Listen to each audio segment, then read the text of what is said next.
Assalamualaikum warahmatullahi wabarakatuh. Alhamdulillahilladzi nahmaduhu wa nasta'inu wa nastaghfiruh wa na'udzu billahi min shururi anfusina wa min sayyiati a'malina. May yahdihillahu fala mudilla lahu wa may yudlilhu fala hadiyalah. Asyhadu an la ilaha illallah wahdahu la syarika lah wa asyhadu anna Muhammadan 'abduhu wa rasuluh la nabiyya ba'd. Pertama, puja dan syukur marilah sama-sama kita panjatkan kehadirat Allah Subhanahu wa taala yang masih memberikan nikmat kepada kita sehingga kita dapat bertemu kembali di bulan Syawal ini setelah kita merayakan kemenangan kita berhasil untuk melewati Ramadan. Dan mudah-mudahan kita sudah mengumpulkan poin-poin reward yang diberikan oleh Allah di dalam bulan suci Ramadan. Salawat dan salam tak pula lupa kita kirimkan kepada junjungan kita Nabi besar Muhammad sallallahu alaihi wasallam. Bapak sidang jamaah subuh rahimakumullah, sebelum terlupakan saya ingin menyampaikan terlebih dahulu taqabbalallahu minna wa minkum siyamana wa siyamakum minal aidin wal faizin, karena mungkin ini setelah di awal Syawal ini kita baru bertemu kembali. Ada baiknya kita review sedikit terlebih dahulu sampai di mana kajian kita beberapa minggu yang lalu ya, atau sebulan yang lalu, saya lupa lah, sekitar sebulan yang lalu. Pada sebulan yang lalu kita membahas masalah nasikh dan mansukh yang masih merupakan rangkaian dari kajian kita dalam mengenal Al-Quran lebih dalam. Kita sudah bahas bulan yang lalu pengertian dari nasakh itu. Ya. Nasakh adalah menghilangkan sesuatu dan membinasakannya, atau memindahkan sesuatu dan mengubahnya sementara zatnya masih ada. Ini dari sisi bahasa. Sementara dari sisi syariah atau pengertian istilah syariah, nasakh berarti menghilangkan keumuman nas yang terdahulu dan membatasi kemutlakannya, mengangkat hukum syarak dengan dalil syarak yang datang kemudian. Jadi nggak ada nasakh satu ayat atau satu bagian menasakh bagian yang datangnya belakangan. Selalu bagian yang belakangan menasakh bagian yang sebelumnya. Dan di sini juga dikenal istilah mansukh dan nasikh ya.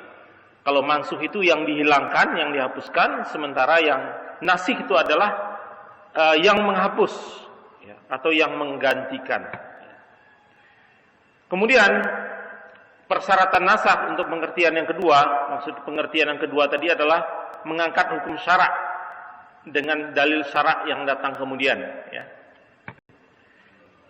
Ada persyaratannya yang harus dipenuhi. Pertama adalah yang mansukh atau yang dihapus itu adalah sesuatu hukum syarak atau aturan agama, bukan pokok-pokok agama. Ya. Jadi masalah tauhid tidak ada di dalam di dalam nasikh dan mansukh. Ya. Yang ada adalah ukuran atau hukum atau aturan. Ya. Kemudian antara nasikh dan mansukh mesti ada kontradiksi hukum yang jelas dan tegas. Ya. Kemudian yang ketiga, nas yang mansukh tidak terikat pada waktu. Jadi kalau ada ayat yang terikat dengan waktu, tidak ada nasikh dan mansukh di sana. Kemudian dalil nasikh mesti lebih kuat atau sekurang-kurangnya sama dengan yang dimansukh. Sebulan yang lalu juga sudah kita bahas bahwa seluruh ulama sepakat bahwa nasikh itu ada di dalam Al-Quran. Nasikh, yang ada nasikh ya dalam Al-Quran. Misalnya kebiasaan yang tidak dilarang Rasulullah atau syariat dari kitab sebelumnya, kitab Zabur, kitab Injil, kitab Taurat yang dinasah oleh kitab Al-Quran. Kemudian salah satu fungsi daripada Al-Quran adalah mengoreksi, meluruskan atau mengubah hukum-hukum yang ada di dalam syariat yang terdahulu. Pertanyaannya adalah, apakah mansuh ada di dalam Al-Quran? Ya, kalau nasikh, semua ulama sepakat. Tapi kalau mansuh, maka ada dua perbedaan pendapat ulama yang cukup besar. Ya. Sebenarnya banyak perbedaannya, tetapi yang dua pendapat yang terbesar adalah dalam Al-Quran terdapat ayat yang dihapus atau diganti. Ini pendapat yang pertama. Artinya apa? Ada mansuh di dalam Al-Quran. Ada mansuh terhadap ayat-ayat Al-Quran. Kemudian pendapat yang kedua adalah tidak ada mansuh di dalam Al-Quran. Yang ada hanya nasikh. Kalau nasikh semua ulama sepakat. Semua mufassirin sepakat bahwa ada nasikh. Tetapi mansuh itu terbagi atas dua. Ada yang berpendapat ada mansuh, ada yang berpendapat tidak ada mansuh. Ya. Hujah kelompok yang pertama adalah surah Al-Baqarah ayat 106. A'udzu billahi minasy syaithanir rajim. Ma nansakh min ayatin aw nunsiha na'ti bi khairin minha aw misliha. Alam ta'lam anna Allah ala kulli syai'in qadir. Ayat mana saja yang kami nasahkan atau kami jadikan manusia lupa kepadanya, kami datangkan yang lebih baik daripadanya atau yang sebanding dengannya, tidakkah kamu mengetahui bahwa sesungguhnya Allah Maha Kuasa atas segala sesuatu? Jadi bagi yang berpendapat ada mansuh, dalilnya adalah ini, ya. Ayat 106 dari surah Al-Baqarah. Ada ayat yang lain adalah surah An-Nahl ayat 101. A'udzu billahi minasy syaithanir rajim. Wa idza baddalna ayatan makana ayatin wallahu a'lamu bima yunazzilu qalu innama anta muftar bal aktsaruhum la ya'lamun.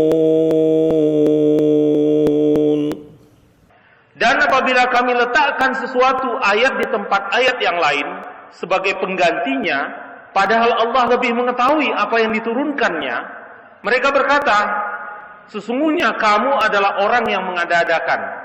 Bahkan kebanyakan mereka tidak mengetahui. Kemudian bagi yang berpendapat bahwa mansuh itu ada berapa jumlah ayat yang dimansuh? Ya. Banyak sekali pendapat, tidak ada satu kesatuan pendapat dari para mufassirin dan para sahabat pada waktu itu. Ada yang berpendapat bahwa ada lebih dari 100 ayat yang dimansuh.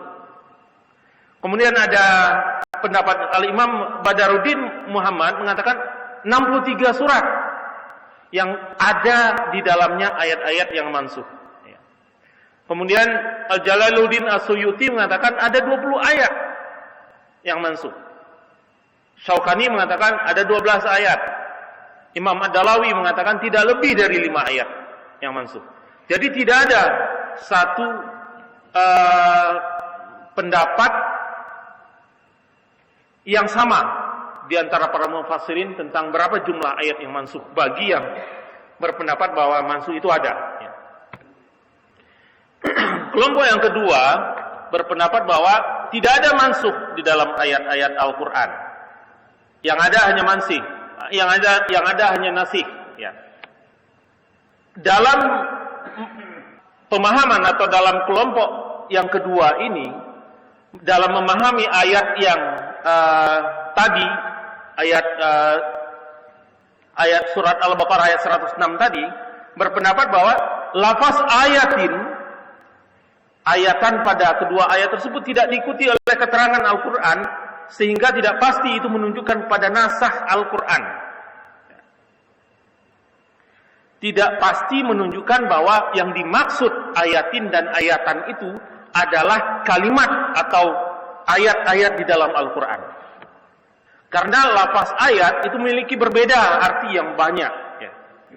Ada ayatin atau ayatan itu berarti adalah ayat Al-Quran, bisa juga berarti mukjizat, bisa juga berarti tanda, bisa juga berarti ibrah atau pelajaran, bisa juga berarti mukjizat, bisa juga berarti syariat. Jadi pengertian ayatan dan ayatin itu banyak, tidak selalu merujuk pada pengertiannya adalah ayat Al-Quran. Sehingga kalau dengan demikian, maka pengertian yang lebih tepat untuk Al-Baqarah ayat 106 tadi adalah mukjizat. Sedangkan pada ayat 101 itu bermakna syariat. Kalau kita lihat ayat yang dijadikan dalil tadi, maka adalah mukjizat mana saja yang kami nasahkan. Jadi pengertiannya adalah mukjizat. Mukjizat mana saja yang kami nasahkan atau kami jadikan manusia lupa kepadanya, kami datangkan yang lebih baik daripadanya atau yang sebanding dengannya, tidakkah kamu mengetahui bahwa sesungguhnya Allah Maha Kuasa atas segala sesuatu? Jadi pengertian ayat ini seperti itu kalau diartikan sebagai mukjizat. Kemudian ayat yang 101 surat An-Nahl dikatakan, dan bila kami letakkan suatu syariat pada ayat yang lain sebagai penggantinya, padahal Allah lebih mengetahui apa yang diturunkannya. Jadi pengertiannya adalah syariat, bukan ayat dalam Al-Quran. Ini pendapat yang kedua. Dalil yang lain atau hujah yang lain yang mendukung ini adalah Allah tidak pernah menerangkan bahwa dalam Al-Quran ada ayat-ayat yang dihapus, atau Rasulullah tidak pernah menjelaskan mana ayat yang dihapus, mana ayat yang menghapus. Enggak pernah.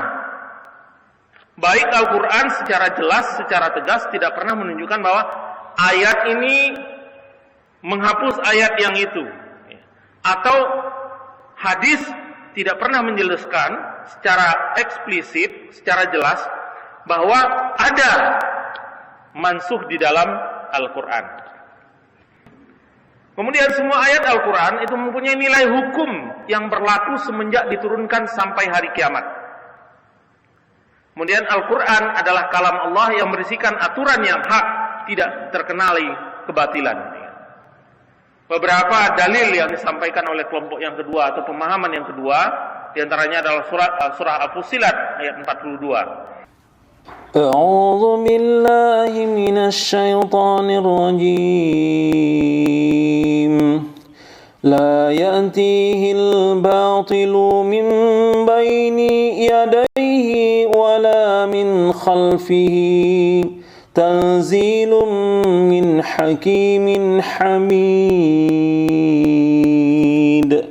Yang tidak datang kepadanya Al-Quran kebatilan, baik dari depan maupun dari belakang, yang diturunkan dari Rabb yang maha bijaksana lagi maha terpuji. Pada subuh ini kita lanjutkan sedikit tentang nasih dan mansuh ini dengan melihat beberapa contoh masalah atau contoh ayat-ayat yang disampaikan oleh sebagian ulama bahwa ayat itu dimansuhkan. Dan apa pendapat dari kelompok yang kedua yang mengatakan bahwa tidak ada mansuh di dalam ayat-ayat tersebut. Ini bisa kita pahami suatu banyak ibrah yang bisa kita pahami dalam kita mempelajari ayat-ayat nasih dan mansuh ini. Ini adalah yang sudah kita sampaikan sekitar sebulan yang lalu dalam kajian kita mengenal Al-Quran. Pada bagian ini,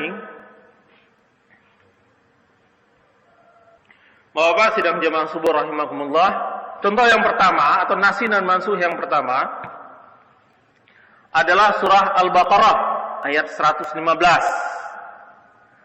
أعوذ بالله من الشيطان الرجيم ولله المشرق والمغرب فأينما تولوا فثم وجه الله إن الله واسع عليم. Dan kepunyaan Allah lah timur dan barat, maka kemanapun kamu menghadap, disitulah wajah Allah. Sesungguhnya Allah maha luas rahmatnya, lagi maha mengetahui. Ayat ini menunjukkan bahwa maka kemanapun kamu menghadap, disitulah wajah Allah. Pengertiannya adalah kita boleh menghadap kemana saja. Kita boleh menghadap kemana saja. Nah, ayat ini didakwa atau sebagian ulama menyatakan bahwa ayat ini sudah dimansuh oleh ayat yang lain, yaitu surah Al-Baqarah ayat 144. أعوذ بالله من الشيطان الرجيم قد نرى تقلب وجهك في السماء ولنولينك قبلة ترضاها فولي وجهك شطر المسجد الحرام وحيث ما كنتم فولوا وجوهكم شطره وإن الذين أوتوا الكتاب ليعلمون أنه الحق من ربهم وما الله بغافل عما يعملون. Sungguh kami sering melihat mukamu menengadah ke langit, maka sungguh kami akan memalingkan kamu ke kiblat yang kamu sukai. Palingkanlah mukamu ke arah Masjidil Haram, dan di mana saja kamu berada, palingkanlah mukamu ke arahnya. Dan sesungguhnya orang-orang Yahudi dan Nasara yang diberi Alkitab, Taurat dan Injil memang mengetahui bahwa berpaling ke Masjidil Haram itu adalah benar dari Tuhannya, dan Allah sekali-kali tidak lengah dari apa yang mereka kerjakan. Ini sudah pernah kita bahas dulu ayat ini pada saat berubahnya kiblat, ya, dari Baitul Maqdis berubah menjadi Masjidil Haram. Ya. Ayat ini merupakan dalil keharusan kita untuk sholat menghadap kepada Masjidil Haram. Dengan demikian maka pendapat yang pertama mengatakan bahwa ayat ini menghapus ayat yang pertama tadi. Ya. Kebolehan melihat atau menghadap ke arah mana saja. Nah, apa tanggapan dari kelompok yang kedua, pendapat yang kedua, yang menyatakan bahwa tidak ada mansuh. Ya. Ayat 115 di atas tidak jelas bertentangan dengan ayat 144 surah Al-Baqarah. Kenapa? Alasannya adalah ayat 115 membicarakan hakikat keberadaan Allah. Sementara ayat 144 adalah ayat aturan yang mengatur salat.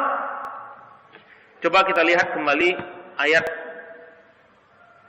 115. Dan kepunyaan Allah lah timur dan barat, maka kemanapun kamu menghadap, disitulah wajah Allah. Sesungguhnya Allah maha luas rahmatnya, lagi maha mengetahui. Ayat ini tidak, menurut pendapat yang kedua, ayat ini tidak bercerita tentang hukum. Ayat ini menceritakan tentang syariat Allah, tentang keberadaan Allah. Dimanapun kita menghadap, Allah itu ada di sana. Sehingga tidak ada kontradiksi antara ayat 115 ini dengan ayat ke-144. Sementara ayat yang 144 menyatakan memalingkan wajahmu ke kiblat yang kamu sukai. Ini menunjukkan bahwa perintah untuk menghadapkan wajah salat. Sementara ayat yang pertama tidak bercerita tentang tidak berkenaan dengan menghadap wajah pada waktu salat. Ini pendapat yang kedua, bahwa tidak ada kontradiksi hukum di dalam ayat 115 dan ayat 144 tadi. Ayat 115 membicarakan hakikat keberadaan Allah. Jadi kemanapun kita menghadap boleh. Sementara ayat 144 adalah ayat aturan yang mengatur salat. Ayat 115 ini menjadi hujah pelaksanaan salat di kendaraan, di mana sulit bagi kita untuk menghadap kiblat. Pada saat kita sholat di kendaraan, maka dalil 115 ini menunjukkan bahwa kalau dalam kondisi kita tidak bisa menghadap ke kiblat, maka boleh melaksanakan sholat. Kenapa? Karena Allah itu ada di mana-mana. Tapi dalam kondisi normal tidak boleh. Kemudian sebagian ulama mengatakan bahwa ayat ini berkaitan dengan sholat sunat. Sebagian ulama berpendapat bahwa ayat 115 tadi itu berkenaan dengan sholat sunat, bukan sholat wajib. Karena pengertian sholat di sini adalah sujud. Pengertian sholat sunat ini adalah sujud. Sujud syukur dan sujud-sujud yang lain. Apakah sujud lupa atau sujud syukur atau sholat yang lain. Tapi hanya sebagian ulama berpendapat begini. Ini yang pertama, contoh yang pertama, ya, tentang nasikh dan mansukh. Contoh yang kedua, ya kita nggak usah banyak-banyak pada subuh kali ini. Ya mungkin apakah kita 2 kali pertemuan untuk contoh-contoh saja. Kita lihat nanti perkembangannya. Contoh yang kedua adalah surah Al-Baqarah ayat 180. A'udzu billahi minasy syaithanir rajim.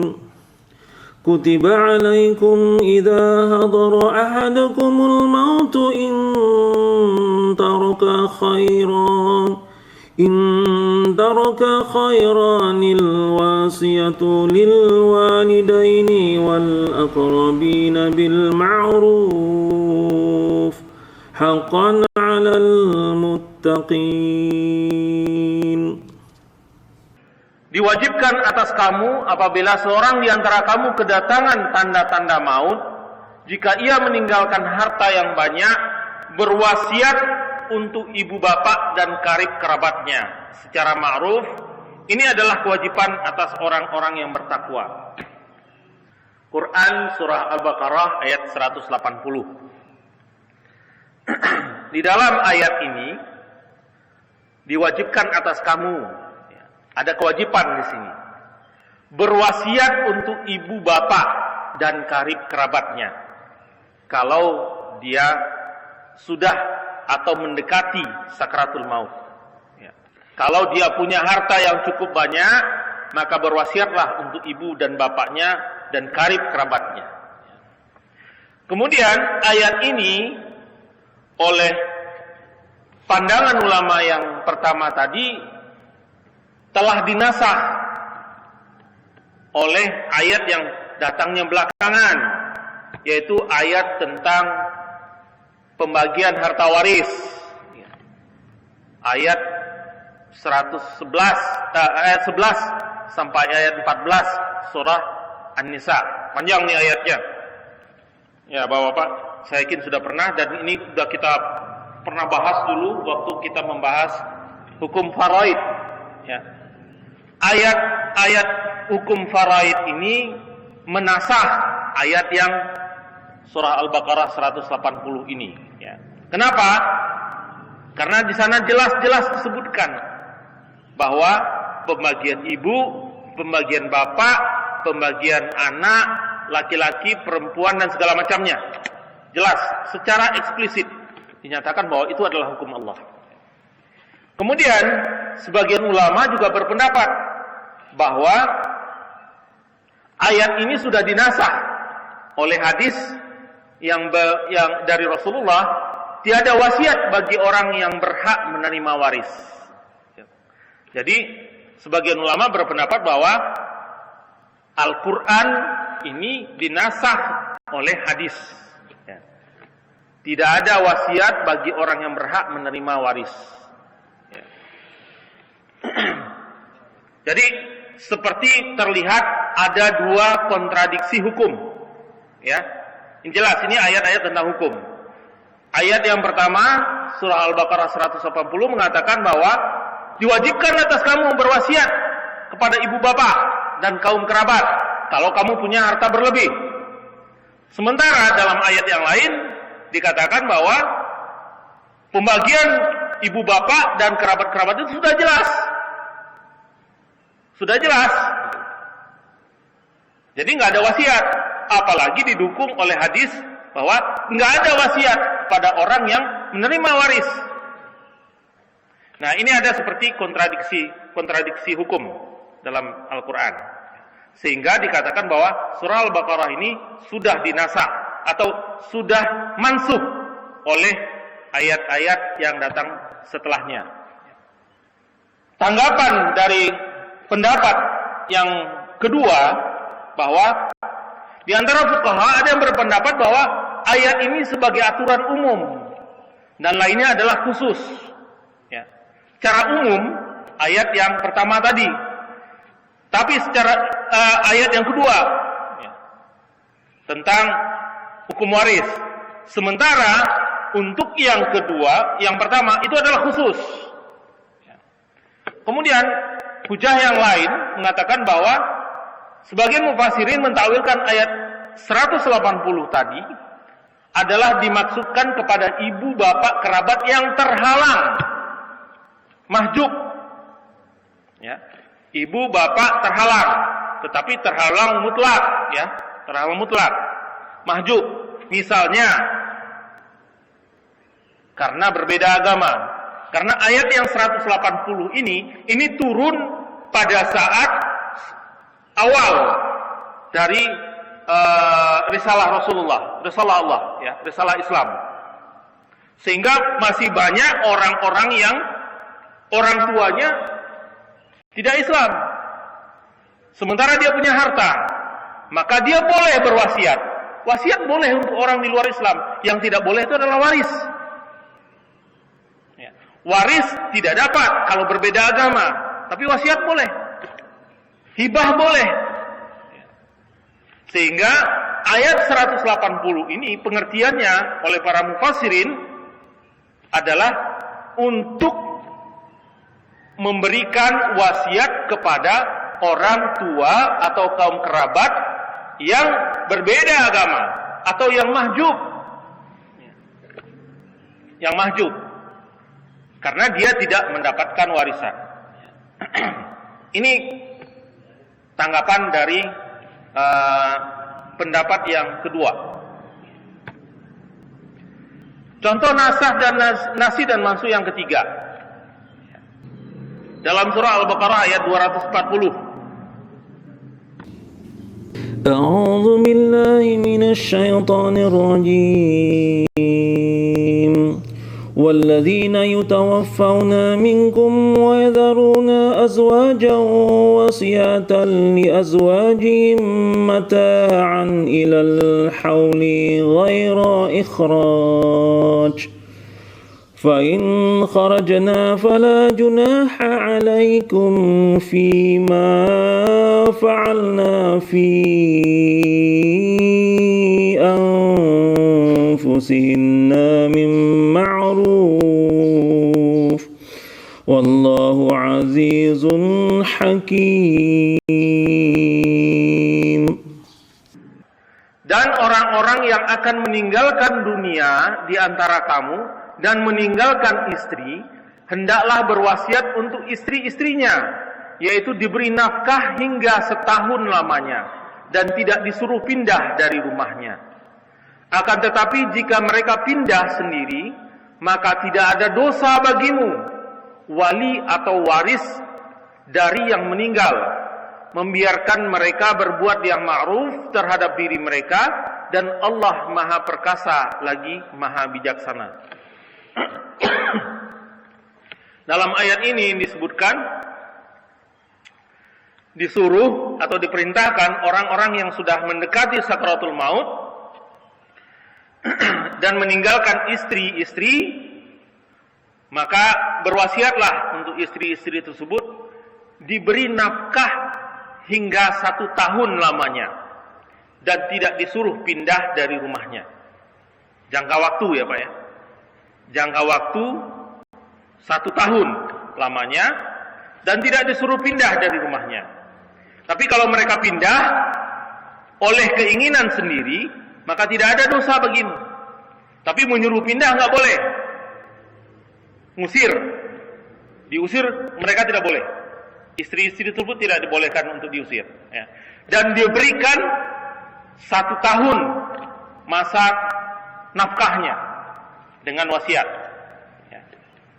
Ayat ini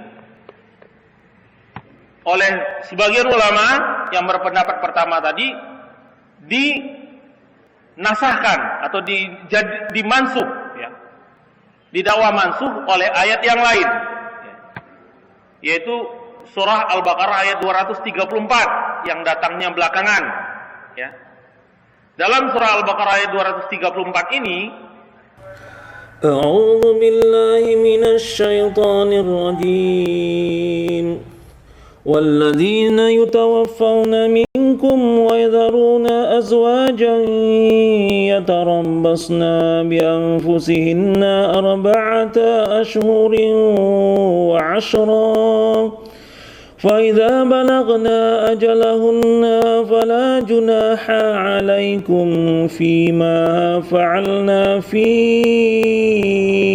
أنفسهن بالمعروف Wallahu bima ta'maluna khabir. Orang-orang yang meninggal dunia di antaramu dengan meninggalkan istri-istri, hendaklah para istri itu menangguhkan dirinya beriddah 4 bulan 10 hari. Kalau tadi 1 tahun, ya, diberi nafkah, ya. Beriddah 4 bulan 10 hari.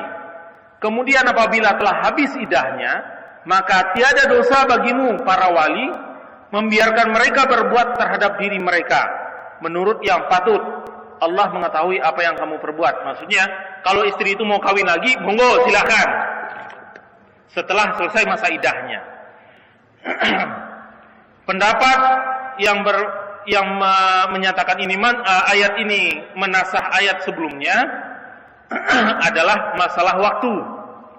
Yang pertama tadi mengatakan 1 tahun. Yang ini menyatakan 4 bulan 10 hari. Jadi ada berpendapat bahwa ada kontradiksi hukum di sini. Yang pertama 1 tahun, yang kemudian ayat yang datangnya belakangan menyatakan bahwa 4 bulan 10 hari. Sehingga ayat yang pertama tadi dinyatakan mansuh oleh ayat yang kedua. Ya. Pendapat yang menyatakan bahwa mansuh tidak ada, maka mengartikan bahwa kedua makna ayat tersebut tidak menunjukkan perselisihan atau ikhtilaf. Masing-masing punya arah yang berbeda. Ayat yang pertama dengan ayat yang kedua. Nggak ada kontradiksi hukum di situ, karena dua-duanya berbeda objeknya dan punya arah yang berbeda.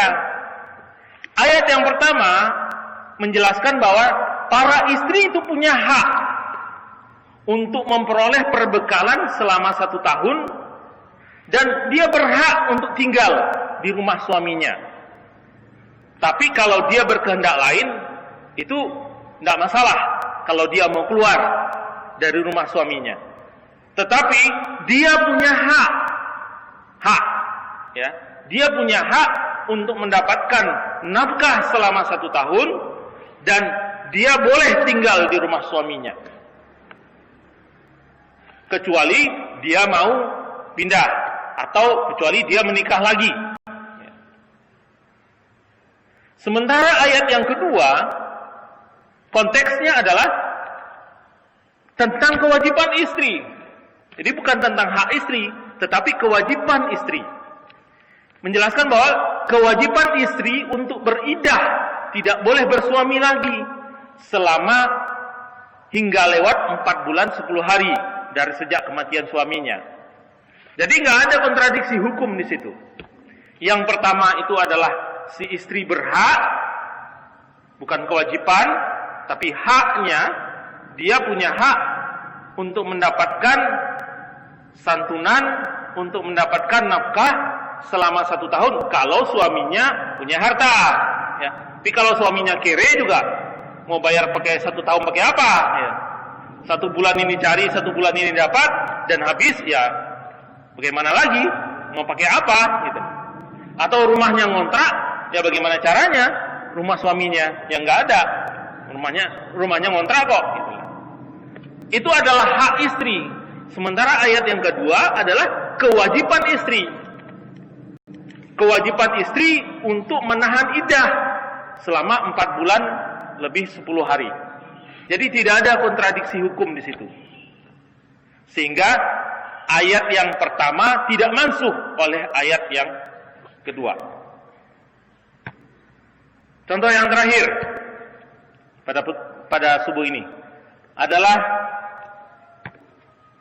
ayat dalam surah An-Nisa ayat 15. Dikatakan oleh Allah, أعوذ بالله من الشيطان الرجيم واللاتي يأتين الفاحشة من نسائكم فاستشهدوا عليهن 4 منكم فإن شهدوا فأمسكوهن في البيوت حتى يتوفاهن الموت أو يجعل الله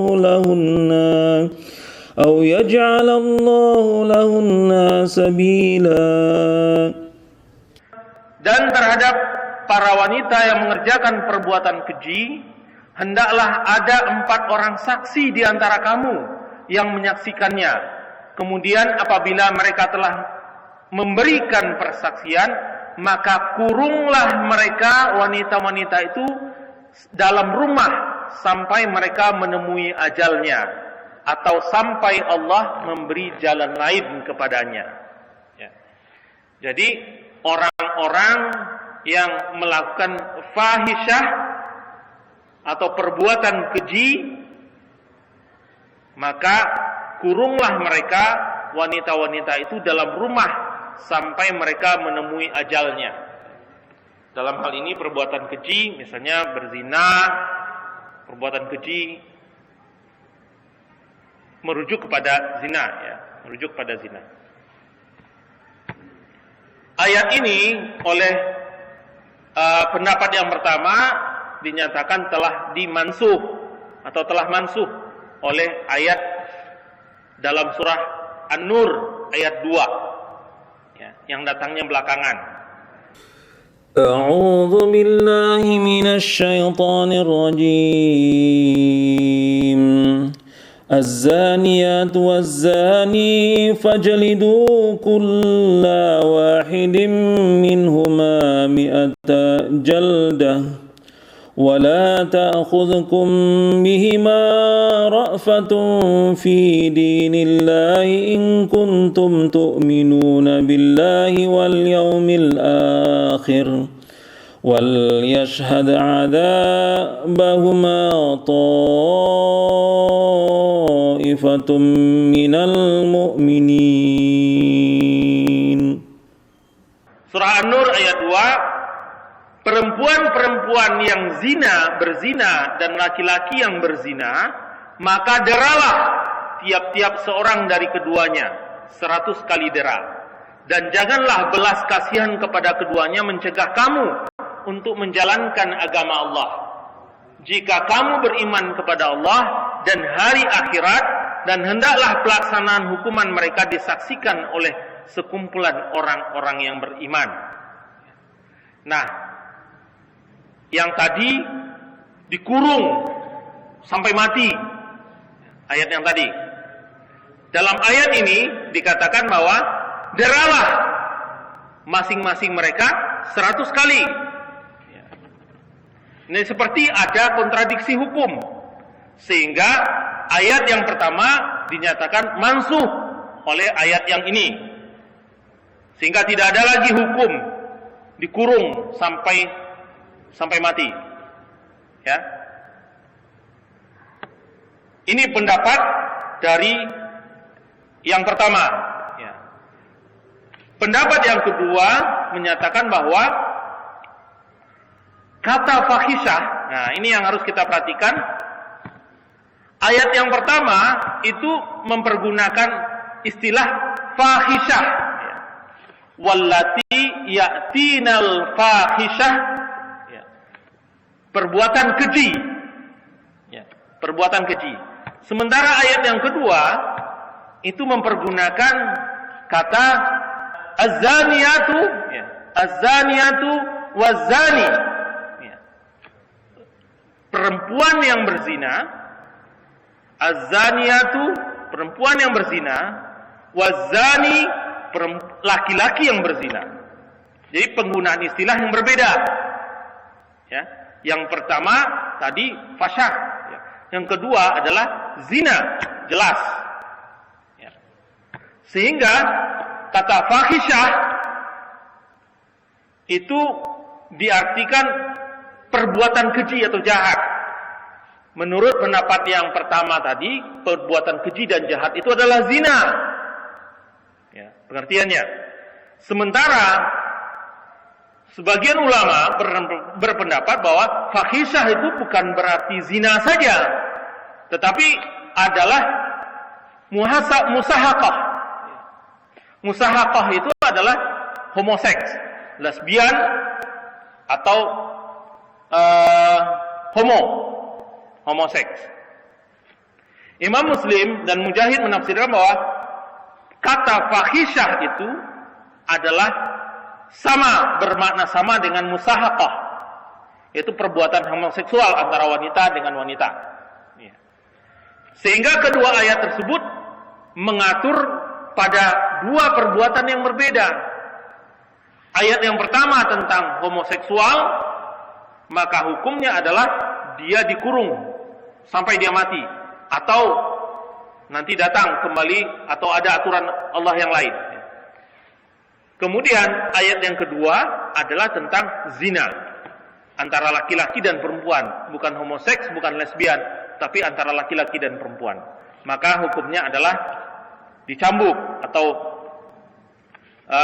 pecut sebanyak masing-masing 100 kali. Ini adalah pendapat yang menyatakan bahwa tidak ada mansukh di dalam Al-Quran. Bapak sidang jamaah subuh rahimakumullah, cukup nikmat untuk mempelajari nasikh dan mansukh ini dengan kasus-kasus. Dengan itu kita bisa memahami, seperti ada beberapa ayat yang kelihatan yang kontradiksi.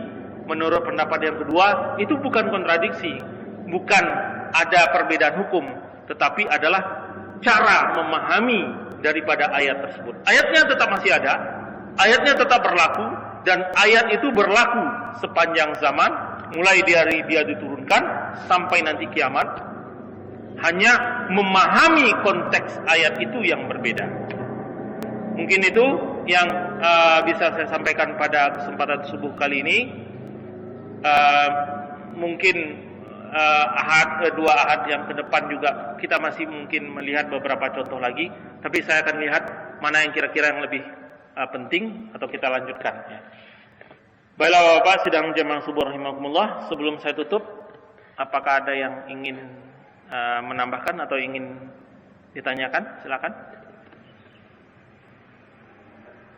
Betul.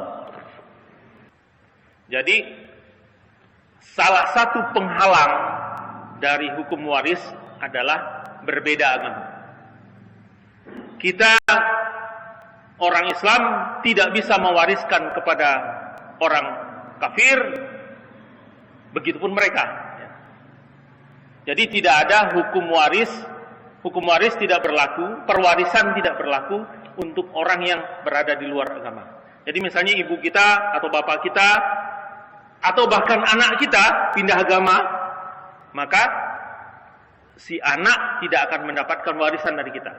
Atau ibu kita masih Nasrani, maka pada saat kita meninggal, ibu kita tidak dapat warisan dari kita. Jadi itu hijubu hirman, penghalang total, ya, penghalang total. Tapi wasiat boleh. Nah ini, wasiat boleh, nggak ada halangan. Atau hibah boleh, kita boleh menghibahkan ke siapa saja, nggak ada masalah. Berwasiat juga boleh pada orang tua kita, tapi waris tidak. Kira-kira begitu, Pak. Mungkin begitu. Baik, terlebih terkurang mohon dimaafkan. Yang benar datangnya dari Allah, yang salah adalah karena kedhaifan saya pribadi. Wabillahi taufiq wal hidayah. Kita tutup dengan membacakan doa kafaratul majlis. Subhanakallahumma wa bihamdika. Wabillahi taufiq wal hidayah. Assalamualaikum warahmatullahi wabarakatuh.